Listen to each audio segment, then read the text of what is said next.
What you guys, got another video here for you on how to turn your Raspberry Pi into a file server in seconds with one command. This is a Orange Pi, but it works the same thing for a Raspberry Pi, Orange Pi, or other types of single board computers. We've got the Orange Pi 5B here, a 16GB version.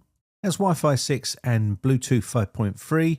It also has onboard storage, eMMC storage here. I'm not sure what version this is, maybe 128 gigabytes, but it does have a TF card slot and a HDMI 2.1 on here and a gigabit Ethernet LAN port on here as well. That is the actual board right there. I've got a custom cooler on it. It does have the Rockchip RK3588S on this actual board, which is plenty powerful for what we're going to be using it for. But they're the full specifications. You can pick these up pretty cheap. You can either buy a Raspberry Pi or an Orange Pi, whatever you want to do. So there's the images of the actual board and what it actually has on the board as well. You can pause the screen and read that at your own leisure. I'll show you the back of the board as well so you can see. But basically what we're going to be using it for is a file sharing server. And I'll show you how to set this up. Super easy. Once you get your cooler on here, and you can leave this in the corner somewhere and do a file sharing on your local network, or even set it up for outside your network if you need to quickly upload files to your server. So here is the official images that you can use for this as well. This is on their website. I'll leave a link for this in the video description. And you can see we've got Orange Pi OS and we've got Orange Pi OS Arch. We have Orange Pi OS Droid, Ubuntu images, Debian image, Android image, and a bunch of other stuff. We're going to be using Debian image here because we want to use Debian on here. There is some third-party images available here. Badasera, if you like gaming, if you want to see a video on that, let me know in the comments section down below. We've got Diet Pi and a bunch of other ones. So we're going to go ahead and download Debian image, and it will open up a Google Drive here, and you can download it from here. So I'm going to download this one right here, and this is going to download the ISO that we need. And there's different editions right here. There's the XFCE version, desktop version, and there's a server version. I've gone for the server bookworm version right here. It's probably going to be outdated, so we're going to need to do some updates and upgrades on there once we get it installed. I'm also going to download Raspberry Pi Imager and use that as well to be able to create our media on our microSD card. So I've just downloaded both of these onto my computer, and what we're going to do is I'll slot in the microSD card into a little reader USB slot into the PC, get the Raspberry Pi Imager installed on this PC. So let's go ahead and do that. It's pretty self-explanatory here. Just follow through the prompts, and there we go. So once that's finished off, we can launch the Raspberry Pi Imager software, and this is it right here. Now, the device we've got is not a Raspberry Pi, but it still works the same. So I'm going to go no filtering here. OS, I'm going to come down here, and there should be one for use custom. So I'm going to go ahead and select that here. And now we're going to select our Orange Pi 15B Debian Bookworm Server Edition. We're going to use that. And now we can see our Samsung card reader right here with our 120 gig or 128 gig microSD card in there, ready to go. Now, if you had a Raspberry Pi here, you can go to the customization section and set that up right here if you wanted to, but we haven't got a Raspberry Pi. We've got an Orange Pi, but it will still work the same. So we're going to go ahead and click on the writing right here and click write, and this will write that image to our microSD card. It's going to warn you and say all your data will be erased on here. Do you understand? And you want to write. I'm going to say yes, and that will go ahead and write that image. I've speeded that process up. It does take a bit of time, and now we can click on finish. So now we've got our microSD card prepped and ready to go. We can take it out and plug it into the Raspberry Pi or Orange Pi, boot it up, and you should get to a window looking like this. I'm not going to show you the boot up process because it's just a load of text going up on the screen, but it will look something like this. Now we're going to use OpenMediaVault, and I'm going to go over to installation on Debian, and that's what we're going to be installing it on. Now, you can either go through step by step by typing in code and doing all that, but they do have a very useful little script which you can use, which will set it all up for you. And I'll show you how to do that. It's just one bit of code. So look at this part here that says installation script. It does say Orange Pi OS, but don't worry, it does work. So I'm going to come down a little bit further here to look at the wiki of this here. And it says for Raspberry Pi, for AMD 64, also for Ambien. So you can set this up on a variety of different setups. And you've got the installation script right there. You can read all this information at your own leisure. It does say a few notes there and installation. So we're going to go ahead and look at the wget script here, where you can see just down further here, right here. So we can click on the copy part here and copy this later on because we're going to need that. But first off, we need to SSH into our Orange Pi here. So we're going to open up a command prompt and run this as administrator right here. From here, we're going to SSH into it. So let's go ahead and type SSH space. Now the username of that actual Pi. So I'm going to go ahead and do it right here. I'm going to do @ and now the IP address, which is displayed on that image earlier on, which I showed you. So in my case, it's 192.168.1.113. So let's put that in right here. And we're going to press enter. It's going to authenticate. So I'm going to go ahead and say yes here. So let's go here and now put in the password and whatever the password is for your device. I'm going to put that in right here. And there we are. We are now SSH into our Raspberry Pi, Orange Pi, whatever single board computer you're using. Now it's important that we do some updates and upgrades on here because it's an old image. So let's go ahead and do sudo apt update and press enter. It wants to get our password one more time. So let's go ahead and type that in one more time here. And now it'll go off and do some updates of that Pi. So let's go ahead and now do sudo space apt space upgrade and push enter and do an upgrade on it. Now you can do all that in one code if you wanted to. I'm just doing it separately here, but you do you basically. So I'm going to go ahead now and put in this big long code. This is the code that's going to install OpenMediaVault onto our Pi. It's this one right here, which is what we just copied on that website. And this will do all of the hard work for us. That is now done. It does take a bit of time, so be patient. Now, if you want to look at the code, you can do. This is the code right here. And you can get that on their website as well and inspect the code if you're one of those paranoid Pete's where you don't trust things. But it is set up and it is perfectly fine. So I'm going to go ahead and move on to the next step. And that will be restarting the system because we will need to reboot our Pi to make sure everything is working right. So for that, we can type in a simple command here, do systemctl, then space reboot, and this will reboot the device and boot back up. So you can see here, it just needs our password one more time. So I'm going to go ahead and put in our password. So let me go ahead and do that right here and press enter. And now you can see it's going to reboot. So it's now rebooted. So now I can go to my browser and type in 192.168.1.113. Press enter and now we can see OpenMediaVault. The default username is admin, all lowercase, and the default password is OpenMediaVault. We'll change this later on. So let's log in and there we go. We're in.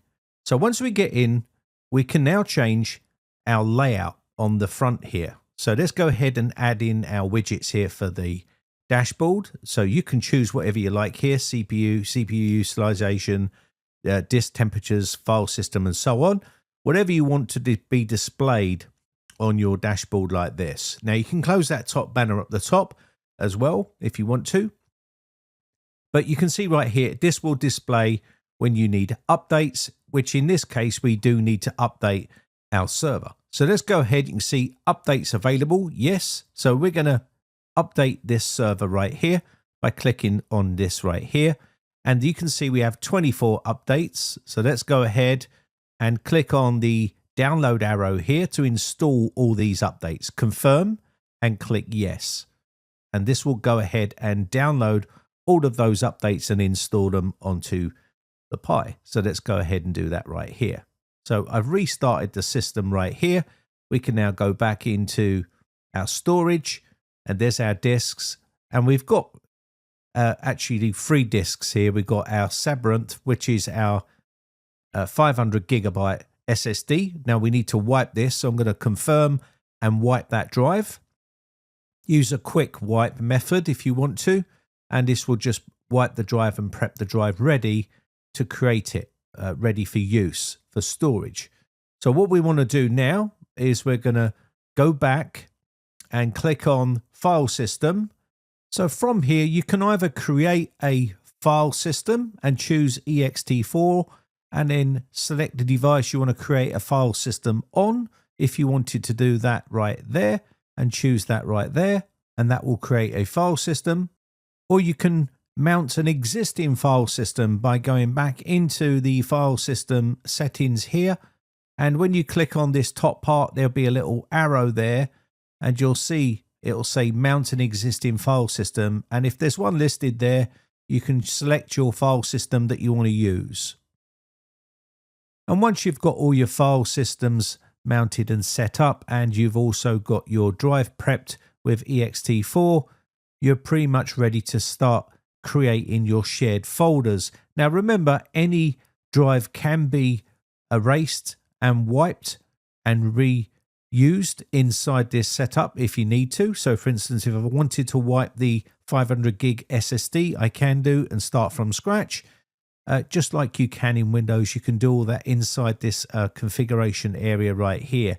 So once all your pending configuration changes have been set, you can then click on the check mark, and that should say they've all been applied.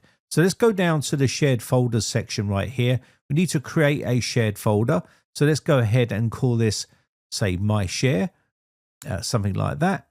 And now we can select our file system, and you can choose which one you want to use. In my case, I want to use that 500 gigabyte drive right here, and it's given me a path of My Share. And now we can click on the check mark to pending configuration changes. Again, like I said, you're going to have to do this quite a bit. That's just the way this program works. So once that's done, we can now see our share there. Now, if we click on this and go to the permissions right here, you can give it the permissions you want. For instance, if you want to give it read and write permissions, you can do. Remember, you are using the default username and password, so it's not advisable, and you need to change that. And I'll show you how to do that a little bit later on. But let's give it read and write access for now. Let's go down to services, then SSH, and then go over to our shares section right here and click on the create. And you can go in and make some changes inside here. You need to click on the location of your share and add that right in there. And again, you can make changes to any of this stuff to suit your needs. There's loads of stuff inside here that you can enable. So for instance, enable recycling bin might be something you want to do if you want to recover deleted files, but you might have accidentally deleted, just like you would on a Synology NAS or QNAP. You can do that right here. So you can see here, it's got no restrictions on here. Maximum file size is unrestricted. You can restrict the file size if you're letting other people upload content and download content from that shared folder. You can restrict that as well. Once you're happy, you can apply your pending configuration changes right here, and that should now be set. Let's go down to the settings panel right here and say yes to confirm that. And now we're inside the settings. We're going to enable this one right here for the work group. And there's some other settings in here like enable user, home directories, and a bunch of other stuff in here like a recycle bin. You can see it set to SMB2. There's also a SMB3 protocol as well. You can set that up to, which is the strongest one they have on here. SMB 1, 2, and 3 is available on there. It's on 2 at the moment. So once you've got all your settings, you can apply all those. And there's our shares all done right here. And we can apply all that sort of stuff. And next, what you're going to need to do is go up to the top right-hand side and change your password. Because remember, this is the default password for your Pi. And you would definitely want to change that, because otherwise anyone would be able to gain access to it because it's the default. So go ahead and put in a much more secure password right here. And again, you can always create user accounts for this as well, more user accounts rather than using the Orange Pi one. If you can put that to read only, which is what I'd advise you to do, and use your own account and set that up with your own username and your own password. That's probably the best security advice I can give you right there.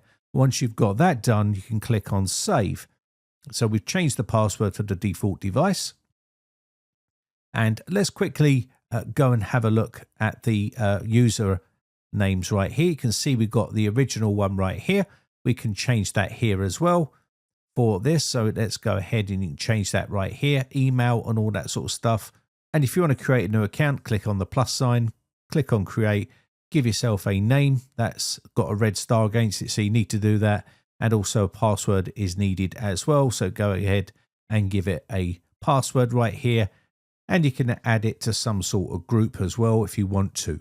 There's a bunch of options there that you can choose. So now we've got the user accounts all set up and the passwords all changed. All you need to do right here is go to your PC and you can now click on the network icon and see your Orange Pi visible there. And you can put in your username and your password to log in to that Pi. And this will now give you access to your share, as you can see right here. From here, you can put in the content that you want to share with other people that you've added to your user groups. And you will then be able to share content like this on your local network. If you want to get this outside your local network, you have to jump for a few more hoops, and that is out of the scope of this video.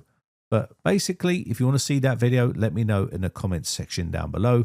But this is for internal use. So we're going to go ahead and select this right here to map a network drive into this PC area right here. And now you can see there it is right there. So we can gain access to this, and you can do this to all of the computers on your network. And you don't need an expensive network attached storage device to be able to do this. Now, of course, we don't have no RAID set up here. I wouldn't do this for mission critical data. This is great for just sharing quick files with people across your local network. It's very simple and easy to do. And again, you can set this up to external access as well if you wanted to. So let's go ahead and paste some content in here, and it's now done. And whoever is on your local network with that My Share access, they will be able to get that content from that folder. Very simple and easy to do. Anyway, that is going to be about it. So a bit of a lengthy video, but that's how you can create a file sharing server on your local network using either a Raspberry Pi or Orange Pi or any other sort of single board computer that's compatible. My name has been Brian from briteccomputers.co.uk. Just want to say a quick shout out to all my YouTube members. If you have any video requests, leave them in the comments section down below, and I'll catch you in the next one. Bye for now.